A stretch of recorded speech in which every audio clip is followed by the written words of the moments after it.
아멘. 우리가 살아가면서 사람들과 만남이 있고 또 헤어짐을 자주 경험합니다.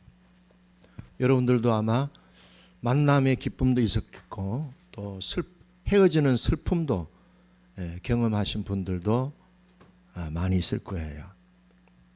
가장 사랑하고 가장 의지했고 가장 기대했던 사람, 가장 믿었던 사람과 헤어질 때 그 마음이 어떨까요? 사람과 헤어지고 나면은요, 옛날에 추억을 하죠. 잘한 것보다 잘 못한 것이 더 마음에 많이 남는 것입니다. 최근에 제가 이제 어머니하고 대화를 나누는데 어머니가 이런 얘기 하시더라고요. 지금 생각해 보면은 내가 너희 아버지한테 너무 심하게 대했다. 생각해 보면 너희 아버지는 참 불쌍하다. 불쌍했어. 제가 어린 시절에 어머니가 아버지를 이렇게 공격하는 장면을 보면서 좀 심하다. 우리 어머니 너무 세다. 이런 생각을 했었어요. 그래도 아버지인데, 그래도 가정의 어른이신데, 엄마가 좀 마음에 안 들고, 엄마가 좀 속 상할지라도, 자식들 앞에서 아버지를 저렇게 공박하고 저렇게 몰아붙이는 것이 저는 좀 마음이 안쓰러웠어요. 근데 이제 어머니가 아버지하고 헤어진 지가 오래됐어요. 오래되고, 이제 어머니도 나이가 이제 90이 다 돼 가시고 하니까, 제보고 그런 얘기 하시더라고요. 내가 좀 너가 아버지한테 좀 심했다. 그 제가 속으로 회개하세요 이렇게 하고 싶었지만 그런 말은 못하고요. 예, 떠나고 나니까, 이별하고 나니까 그때 좀 잘해줄 걸 이런 생각을 하시는 걸 봤습니다. 여러분 있을 때 예, 김지사님 있을 때 예, 만약에 이현수 집사님 없으면 어떻게 하실래요? 굶어 죽어요. 있을 때 잘해야 돼. 부모님과의 관계도 그렇고요. 부모와 자녀와의 관계도 있을 때 잘해야 돼. 또 우리 교회 식구들도 마찬가지예요. 저는 많은 교회 식구들을 맞이한 경험이 있어요. 그런데 맞이한 기쁨도 있지만요, 보내는 아픔도 너무 많이 경험했어요. 진짜 많이 경험했어요. 저희 아내는 어떤 가정이 교회를 떠났는데 한 달을 아파했어요.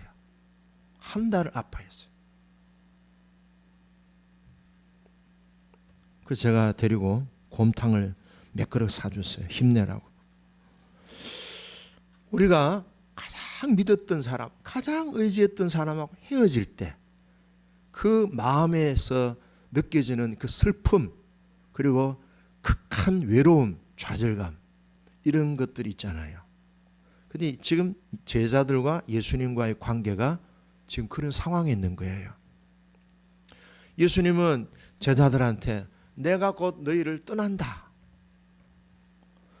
예수님은 지금 이제 몇 시간 후 되면은 재판을 받으시고 십자가에 못 박히시는 시간이 지금 코앞에 왔어요. 그래서 마지막으로 제자들에게 예수님에게 할 수 있는 최고의 지금 시간을 보내고 있는 거예요. 근데 예수님이 제자들의 마음을 보니까 너무 불안하고 근심이 충만한 제자들의 마음을 보시고, 예수님이 어떻게 이 제자들의 마음을 좀 수습을 해 줘야 되겠다. 이런 그 급한 마음이 들었던 거죠.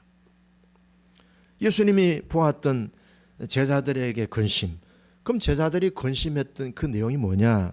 제자들이 근심했던 내용은요, 한 세 가지로 성경에서 살펴볼 수가 있어요. 자, 오늘 본문은 아닙니다만은 13장 21절 보시죠. 13장 21절 읽겠습니다. 예수께서 이 말씀을 하시고 심령이 괴로워 정언하여 이르시되 내가 진실로 진실로 너희에게 이르노니 너희 중 하나가 나를 팔리라 그랬어요. 제자들은 깜짝 놀란 거예요. 우리 중에 누가 한 명이 예수님을 팔아버린다니. 아니 누가 예수님을 판단 말이지? 마음속으로 그 말이 계속 여운이 남아서 고민하고 고민하는 거예요. 나는 아니겠지. 누굴까? 12명 중에 누가 한 명 예수님을 배신하여 팔아버린다고 하니까 제자들이 걱정이 태산인 거예요. 자, 두 번째 13장 37절 보시죠. 37절 읽습니다. 베드로가 이르되 주여 내가 지금은 어찌하여 따라갈 수 없나이까? 주를 위하여 내 목숨을 버리겠나이다. 38절 시작. 예수께서 대답하시되 네가 나를 위하여 내 목숨을 버리겠느냐? 내가 진실로 진실로 내게 이르노니 닭 울기 전에 네가 3번 나를 부인하리라. 베드로는요 뭐라 했습니까? 내가 지금 가는 길에 너희는 못 따라온다 하니까 베드로가 가장 충성된 표현을 한 거예요. 가장 충성된 존재로 고백을 한 거예요. 절대로 주님을 떠나지 않습니다. 내가 죽음을 각오하고 있으라. 죽을지라도 주님을 떠나지 않겠습니다. 그랬더니 예수님 뭐라 했어요? 까불지 마라. 따라합니다. 까불지 마라. 신앙생활은요 까부르면 안 돼요. 신앙생활은요 큰 소리 친다고 되는 게 아니에요. 나 기도 많이 했어. 나 성경 백독했어. 나 능력 있어. 나는 이제는 어떤 시험이 와도 나한테는 꼼짝 못해. 이렇게 나는 이제 엄청 변화됐어. 나는 이제 굉장한 장성한 사람이 됐어. 나는 이제 문제없어. 마귀가 와도 한 칼에 그냥 예수의 이름으로 물질 수 있어. 그 순간 뭐예요? 자고 하는 순간에 떨어질까 조심하라. 예수님 뭐라 했어요? 네가 큰 소리 치지만 오늘 밤 내일 아침에 네 나를 3번 부인한다. 몇 시간 후에 일을 얘기한 거예요. 베드로가 깜짝 놀란 거예요. 아니 내가 예수님을 부인한다고? 말도 안 되는 얘기네. 이렇게 아마 스스로 생각하면서 예수님에게 대해서 섭섭했을 수도 있었을 거예요. 어떻게 네가 3번이나 부인할 수 있어? 아이 말도 안 되지. 혹시라도 내가 그렇게 된다면 야 나라는 인간은 도대체 어떤 인간일까? 내가 어떻게 예수님을 3번이나 모른다고 할 수 있을까? 복잡한 거예요 생각이 지금. 그 다음에 3번째는요. 예수님이 뭐라고 하세요? 내가 너희를 떠난다 그랬어요. 자 14장 2절도 있고요. 조금 더 상세한 정확한 것은요. 16장 보시죠. 16장 5절과 6절 읽어보겠습니다. 16장 5절 6절 시작. 지금 내가 나를 보내신 이에게로 가는데 너희 중에서 나더러 어디로 가는지 묻는 자가 없고 6절 도리어 내가 이 말을 함으로 너희 마음에 근심이 충만했도다. 제자들은 예수님이 떠난다 가신다 하니까 진짜 가는가 보다. 예수님과 헤어지는 것 이별하는 것을 생각한 거예요. 예수님이 떠난다고 하는 그 얘기에 제자들이 너무너무 마음이 근심이 된 거예요. 단순히 떠난다고만 생각한 거예요. 여러분 예수님이 떠나지만은 뭐라 하셨어요? 다시 돌아온다 했어요. 돌아온다 해요. 3절 보시죠. 가서 너희를 위하여 거처를 예비하면 내가 다시 와서 너희를 내게로 영접하여 나 있는 곳에 너희도 있게 하라. 다시 온다네. 십자가 못 박히시고 3일 만에 부활해서 제자들과 갈릴리에서 미팅을 하고 다시 만나서 떡도 먹고 고기도 생선도 발라 먹고 제자들과 함께 또 식탁도 하고 또 교제를 나눌 것이다 얘기했는데도 제자들은 그 말귀를 못 알아듣는 거예요. 근데 단순히 떠난다는 생각만 한 거예요. 3일 후에 부활해서 예수님은 다시 제자들을 만난다는 것을 강조했는데도 안 들리는 거예요. 따라합시다. 사람은 듣고 싶은 것만 듣습니다. 지 수준만큼 듣습니다. 그러니까 자기 수준에 벗어나는 말을 안 듣는 거예요. 안 받아들이는 거예요. 3일 만에 부활해가지고 예수님 우리 다시 만난다? 그럴 수가 있을까? 어떻게 죽으면 끝나는데 이런 생각. 그러니까 제자들의 마음은 인간적인 생각인 거죠. 여러분 우리가 성경 읽을 때에 감동이 오잖아요. 그것은 내 이성이 움직인 게 아니에요. 내 안에 내주하시는 성령님의 감동이 있어서 성경 말씀이 깨달아지고 성경 말씀이 언뜻 기억나서 내 인생 내 생각을 주장하는 줄로 믿으시기 바랍니다. 성령님의 감동이시구나. 그래서 논리적으로 이성적으로 합리적으로는 성경을 못 받아들여요. 성령님의 개입이 있을 때라야 성경을 보는 눈이 열리고 마음이 열려서 아멘 할 수 있는 거예요. 여러분들 아멘 하는 것 자체가 성령님이 내주하시는 줄로 믿으시기 바랍니다. 아멘. 아무나 아멘 안 나와요. 16장 19절 보시죠. 16장 19절 예수께서 그 묻고자 함을 아시고 이르실 때 내 말이 조금 있으면 나를 보지 못하고 또 조금 있으면 나를 보리라 함으로 너희들이 문의하느냐, 너희들이 근심하느냐. 내가 진실로 진실로 너에게 이르노니 너희는 곡하고 애통하겠으나 세상은 기뻐하리라. 뭐예요? 십자가 지는 예수님.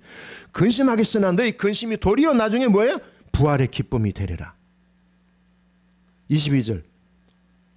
지금은 너희가 근심하나 내가 다시 너희를 보리니 며칠 만에 3일 만에 부활해서 볼 것이다. 너희 마음이 뭐예요? 죽었다가 다시 기쁘게 될 것이고 너희 그 기쁨을 아무도 뺏을 수 없는 놀라운 하늘의 기쁨으로 충만하게 될 것이다. 이렇게 얘기하는데도 제자들은요, 떠난다는 그 맥락에만 사로잡혀서 떠나면은 다시는 못 보는데 우리 인생은 이제 앞으로 어떻게 될 것인가, 이런 근심과 염려로 충만한 거예요. 자, 우리가 이 내용을 보죠. 그러면은 이 제자들이 걱정하고 근심하는 것은 필요한 거예요? 필요 없는 거예요? 예? 근데 왜 근심을 하세요? 자, 그럼 우리 자신을 보세요. 우리 자신도 걱정하고 근심하는 게 필요한 근심을 할까요? 필요 없는 근심을 많이 할까요? 왜 그리 근심하세요? 우리는 뭐 해야 돼요? 예수님이 가르쳐 주셨잖아요. 14장 1절 다시 한번 읽겠습니다. 14장 1절 시작. 너희는 마음에 근심하지 말라. 하나님을 믿으니 또 나를 믿어라. 그럼 우리가 주님 앞에 걱정이 오고 근심이 오고 염려가 오고 불안이 오고 두려움이 올 때 뭘 고백해야 됩니까? 주님만 믿습니다. 이렇게 해도 예배당 문을 딱 열고 나가면 또 걱정 보따리 안고 나가는 거예요. 안 해. 평소에도 목사님 걱정하고 또 불평하고 불안해하고. 자, 옆 사람하고 인사하겠습니다. 주님만 믿습니다. 주님만 믿습니다. 주님이 잘하실 줄로 믿습니다. 네, 이제 그 말 하세요. 돈이 없다? 어떻게 해요?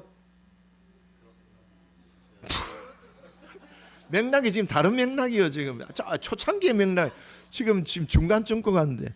돈이 없다. 어떻게? 금방 가르쳐줘도 이렇게 또 조금만 응용하면 못 따라와. 조금만 말 바꾸면 못 따라. 돈이 없으면은 애들이 속성이면 남편하고 좀 이렇게 속상한 일이 있어도 내 뜻대로 안 돼도 감기 걸려 콜록콜록 해도 가슴이 뜨끈뜨끈 해가 암인가 생각이 되더라도 네가 믿으면 뭘 보리라? 하나님의 아멘. 주님이 잘하실 줄로 믿습니다. 이런 고백으로 나아가시길 바라요. 근데 근심 중에서도 좋은 근심이 있어요. 고린도후서 7장 10절에 오면은요, 회개를 이루는 근심은 하나님의 뜻을 이루고 회개를 이루는 근심은 구원을 이룬다 그랬어요. 무슨 근심요? 회개하는 근심이요. 내 안에 죄와 악을 보는 거예요. 형제의 눈에 있는 티를 보는 게 아니고 내 안에 있는 들보를 보는 거예요. 그 들보를 보는 근심은요, 건강한 거예요. 믿음을 성장시키는 거예요. 그것이 우리 구원을 이루게 만들고 하나님의 뜻을 이루는 회개가 되는 거예요. 그런 근심이 되는 거예요. 제가 교회 목회를 그만두고 2년 동안 백수 시절을 보내면서 뭐 했겠습니까? 아주 회개만 했어요. 그때 제가 늘 자주 불렀던 찬송가가 279장이었어요. 하도 매일 불러서 다 외워요. 인내하신 구세 주여 내 말 들으사 죄인오라실 때에 날 부르소서. 주여 주여 내 말 들으사 죄인오라실 때에 날 부르소서. 전부여지옵소서. 손들고 옵니다. 주 나를 박대하시면 나 어디 가리까. 내 죄를 씻기 위하여 피 흘려 주시니 거되게 하는 마음으로 주와 배웁니다. 내 구주 예수를 더욱 사랑 엎드려 비는 말 들으소서. 내 진정 소원이 내 구주 예수를 더욱 사랑 더욱 사랑. 이렇게 마음을 회개에 집중하면서 더 회개할 게 없을까? 더 깊은 뿌리의 죄는 무엇일까? 이렇게 하다 보면 2시간, 3시간 금방 가요. 여러분, 그 회개에 이르는 근심은요, 하나님의 뜻을 이룹니다. 우리를 더 정화시켜 줍니다. 우리를 더 거룩하게 만들어 줍니다. 우리를 더 비판 판단 없이 사랑하고 품어주는 에너지를 공급받게 해줍니다. 자, 이 근심에 대해서 주님이 약속하신 것은요, 믿으라 하는 거예요. 뭘 믿으라는 거예요? 임마누엘. 제가 몇 달 전에 설교한 제목 기억나십니까? 기독교 신앙 핵심 2가지. 예수, 임마누엘. 다 잊어버렸어요? 다음 주 또 새로 해도 되겠네. 예수, 임마누엘. 예수님 뭘 하셨어요? 자, 오늘 14장 18절 읽어보겠습니다. 그거 읽으려고 18절까지 봉독한 거예요. 길게 보였지만 18절 시작. 내가 너희를 고아와 같이 버려두지 아니하고 너희에게로 오리라. 어떻게 해요? 내가 너희를 고아처럼 버려두지 않겠다는 거예요. 사람은 젖먹는 자식을 잊어버릴 수도 있고 자기 태에서 난 아들을 불쌍히 여기지 않고 버릴 수도 있어요. 혹시 그런 일이 있을지라도 나는 너희를 절대로 잊지 아니할 것이고 내가 너를 반드시 내 손바닥에 새겼을 것이다. 이사야 49장 15절 16절. 주님이 우리를 결코 버리지 아니하시고 결코 우리를 떠나지 아니하시고 결코 우리를 외면하지 아니하시고 결코 우리를 포기하지 아니하시고 내가 너를 손바닥에 송금같이 새겼다. 손바닥에 있으면 송금이 있듯이 너희를 내 손바닥에 송금처럼 내 마음에 새겼다. 그런데 이 너희는 누구예요? 베드로예요. 예수님을 모른다고 부인하는 베드로. 다 자기 살 길을 찾기 위해서 예수님을 버리고 도망간 제자들에게 예수님이 하신 말씀이에요. 너희가 나를 3번이나 모른다고 부인하고 배신할지라도 너희가 나를 다 버리고 포기하고 너희 살 길을 급급해서 36개 주랭랑을 칠지라도 나는 결코 너희를 고아와 같이 버려두지 않겠다 그래서요. 죄인을 사랑하신 예수님이에요. 어떤 목사님의 묘비를 사진에 카톡으로 보냈더라고요. 그 목사님은 우리 한국교회에 정말 참 존경받는 목사님이셔요. 그분이 목회하던 교회가 한 수만 명 되는 교회인데요. 그분의 묘비명을 보니까 무슨 글이 쓰여져 있는가 하면 로마서 5장 8절이 쓰여져 있더라고요. 우리가 아직 죄인 되었을 때에 하나님께서 우리를 사랑하시기 위하여 독생자를 버리신 그 사랑, 그걸 썼더라고요. 우리가 아직 죄인 됐을 때에서 하나님께서 우리에 대한 사랑을 독생자를 통하여 확증해 주신 그 구절을 썼더라고요.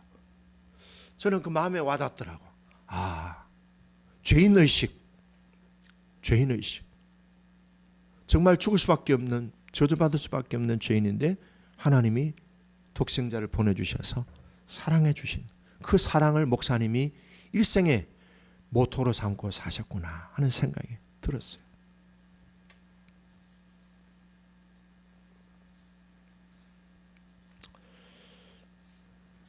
여러분, 어떤 환경이 있어도요, 나치 시대의 포로 수용소에 여자들이 포로 수용소에 갇혀 있는 그런 그 여자 포로 수용소가 있었어요. 그 포로 수용소 이름이 라벤스브리크라고 하는 그런 수용소였어요. 나치의 눈을 피해서 예배를 드렸습니다. 그들이 예배를 포기하지 않고 끝까지 하나님을 믿고 간수의 눈을 피해서 예배를 드리고 또 전도도 했습니다. 평소처럼 예배를 드리는데 어느 날 어떤 여자분이요, 손에 이렇게 붕대를 감고 있는데 그 붕대를 집어 던지면서 화를 냈습니다. 당신들이 찬양하는 그 하나님, 당신들이 예배하는 그 하나님이 살아계십니까? 나도 그 하나님 믿었지만 내 손이 이 포로가 돼서 수용소에 갇힌 것만 해도 나는 속상한데 내가 여기서 나병이 걸렸습니다. 나는 장래가 유명한 바이올리니스트였습니다. 이제 문둥병까지 걸렸습니다. 하나님이 내게 왜 이러는지 한번 설명해 보세요. 왜 하나님이 나를 이렇게 호되게 살게 하십니까? 그랬더니요, 그중에 나이 많은 성도가 이런 얘기했습니다. 불행히도 저는 그 답을 줄 수가 없습니다. 우리가 찬양하는 이유는, 우리가 예배하는 이 교도소에서 예배하는 이유는 인생의 답을 찾았기 때문이 아닙니다. 그러나 하나님이 독생자 예수님을 우리를 위해 십자가에 내어주실 정도로 우리를 사랑하신다는 그 사실만 분명히 알고 믿습니다. 십자가의 사랑을 기억하시면서 그 사랑으로 나아가세요. 주님이 우리를 절대로 고아와 같이 버려두지 않는다고 했어요. 리빙스턴이 16년 동안 아프리카 선교지에서 사역을 했습니다. 한 번은 사자에게 물려가지고 리빙스턴이요, 팔이 그냥 신경도 끊어지고 덜렁덜렁 이렇게 지 마음대로 움직이게 되었습니다. 이런 상황에서 영국에 있는 어느 대학교 강의를 하러 왔습니다. 학생이 물었습니다. 당신이 16년 동안 그렇게 사자에게 물리고 독충에게 물리면서 죽기 살기로 선교한 그 비결이 뭡니까? 오늘 읽은 14장 18절. 14장 18절. 예. 다시 한번 읽어보십시다. 시작. 내가 너희를 고아와 같이 버려두지 아니하고 너희에게로 오리라. 절대로 고아와 같이 버려두지 않고 너희와 영원토록 함께하리라. 그래서 자, 예수님은 우리에게 근심하지 말고 믿으라 했는데, 믿으라고 하시면서 주님은 뭐 하셨는가 하면요, 우리들에게 임마누엘 하신다는 확신을 보여주셨고, 그 임마누엘이 이제는 어떻게 성령님을 통하여서 임마누엘 하십니다. 자, 보실까요? 성경 오늘 읽은 내용 가운데서 16절, 너희가 16절, 내가 아버지께 구하겠으니 그가 또 다른 보혜사를 너희에게 주사 영원토록 너희와 함께 있게 하시리라. 예수님은 이제 승천하셨고 하나님 보좌 우편에 계셔요. 그분은 예수님을 대신해서 우리들에게 보혜사 성령님을 보내주셨어요. 예수를 주로 시인하는 자들에게는 다 성령이 임재하시고 성령님이 내주하셔요. 그 성령님이 우리에게 항상 우리들에게 주시는 메시지가 뭐예요?